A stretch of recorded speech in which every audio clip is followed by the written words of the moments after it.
All right. Well, now we're going to have another conversation with a colleague. It's somebody we know very well who has hosted us here for 12 years in Washington, D.C. for our annual winter meeting. While many of us had to brave a blizzard to get here, I actually went to the Oklahoma City airport 3 times in 16 hours before I finally was able to get out and get here to D.C. This mayor just had to drive a few blocks, one of the perks of being mayor of our nation's capital. A lifelong D.C. resident, she has served as mayor since 2015, is the first African-American woman elected to 3 4-year terms as mayor of any American city. Please join me in welcoming District of Columbia Mayor Muriel Bowser. Hey, Mayor, thank you. Have a seat. You know, earlier I introduced Mayor Luria. He's a city and county mayor. You might be the only district mayor in the entire United States, I think. That's a fair statement? Sort of, because we're unique in sure. DC for sure, but that means I am the mayor, the county executive, and the governor, and sometimes like 2 that. senators of Washington, That's DC. right. Yes. Well, okay, so as I said, this is your final annual meeting here in D.C.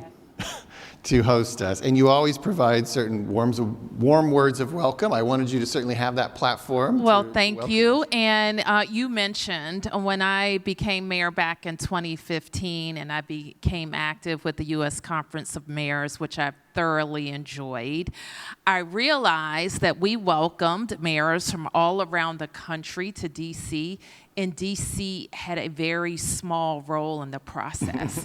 And I talked to Tom and I said, we want to make sure we're welcoming mayors, that we're being supportive of the conference. When mayors are here, if there are agencies or discussions that we can promote, we want to do that. And we tapped into our diplomatic corps. One special thing about coming to Washington is you can visit the world by going to different embassies. And each year since, we've had an ambassador host us at their residence. And this year, we'll be at the residence for Singapore. Mm-hmm. Yeah, no, this has been amazing. If anybody's coming for the first time, don't miss this opportunity, because all of these residences that we have visited over the last few years are so fascinating and yes. cool. Yes, and each of the ambassadors, I learned early on, they have a job to do in the U.S., and part of that job is meeting mayors and visiting American cities and promoting their nation's interests all across America. So coming to this conference helps them, and it helps us. Yeah. Well, let's talk a little bit about your legacy. I know you're running through the tape, and yes, we're not necessarily you're not quite ready for a retrospective, but we want to provide our mayors a little inspiration for your story here over these last 11 or 12 years. And by the way, this is the only other city other than Oklahoma City that I've ever lived in. I lived here for 7 years, going to college at GW and working afterwards. And obviously, people from around the country have often lived here, or at the very least have visited here many, many, many, many times, sometimes if they have any engagement. So you have a very unique city in that respect. One thing that you've worked a lot on, and it's near and dear to my heart, is sports. Yes. In fact, recently the Sports Business Journal had a cover story with 3 mayors on it, Mayor Ginther of Columbus, you, and me. But we're not here to talk about me. We're here to talk about you. Talk a little bit about the power of sports and kind of some of the initiatives that you've been right in the middle of. Well, part of my job in D.C. is to make sure people know that people live here, have businesses here, pay taxes here, that we take care of ourselves, and that we are more than a political economy, that we are a sports and hospitality economy. And in fact, it's very important to our bottom line. So we're a city of 700,000 people, about a $20 billion in revenue each year, and hospitality is a huge part of that. I heard you talking to other mayors earlier about the impact of COVID. And the impact, we're still feeling it. We're still feeling the tails of it. Remote work had a very negative impact on our commercial corridor, especially in the downtown. And I have felt strongly in all these 11 years of how important sports was to our civic identity and economy. But post-COVID, it became even more important as a way that we shift our economy and really double down on entertainment. So, I think I'll be known as a sports mayor because we have built a soccer stadium in my tenure. We saved Your MLS team plays. MLS I've been to a game there. And the Washington Spirit, who just signed, the highest paid woman in pro soccer, Nice. in Trinity Robbins. So we're very excited about that, the Washington Spirit. We had a lot of people ask me about, we had 2 of our sports teams wanted to leave D.C. and go to Virginia. No offense to Virginia, but it's not the best city in the world. Ours is. And, there's my friend. Yeah, we had this conversation. But anyway, we were able to keep our teams, our pro basketball team, our women's basketball team, and our hockey team in D.C. and invest in an $800 million downtown renovation. So we bucked a trend of sports teams leaving cities for the suburbs, and we maintain that real activator and destination in the downtown.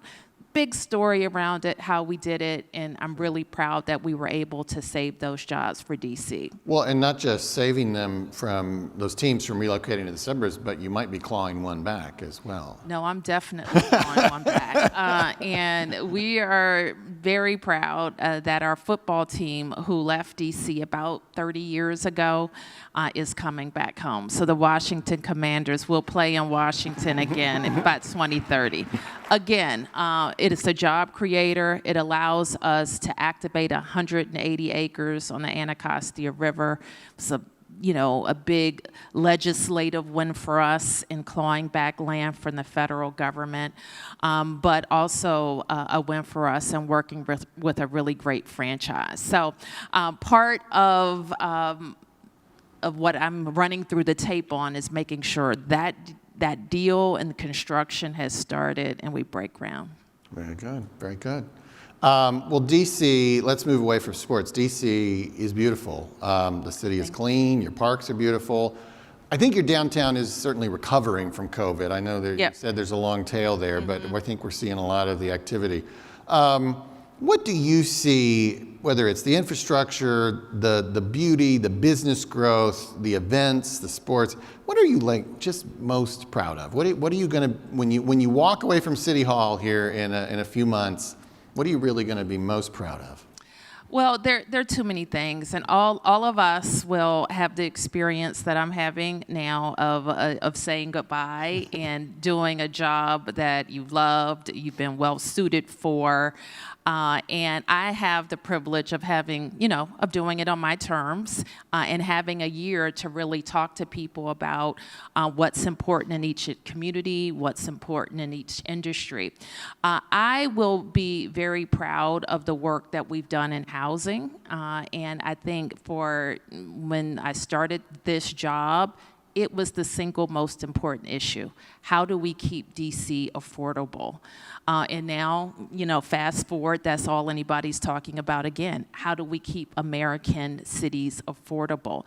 And we are a city, I like to think of us as amenity rich, and our residents are willing to pay for those amenities, from great schools, universal pre-K that we've had in D.C. for 10 years, #1 park system in America, great transit system.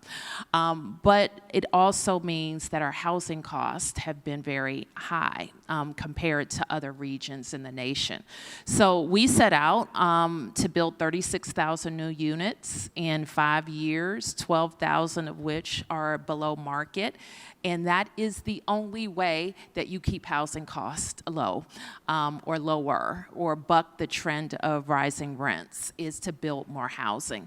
And we've been able to do that in D.C. We have met our goals, and not just in one area, but we set planning goals around the whole city. And one thing that we've celebrated in the last couple of weeks, one of my areas that sometimes is accused of not wanting things in their backyard, we have proposed the first affordable housing project on public land in that planning area. It is going to be a very important signal to the rest of the city that we get that done. And then we're doing new things, like in our downtown, of converting underutilized office into housing. And right now, I think per capita, we're doing more office to residential conversion than any jurisdiction in the nation. And I think we're doing that with some pretty innovative tools.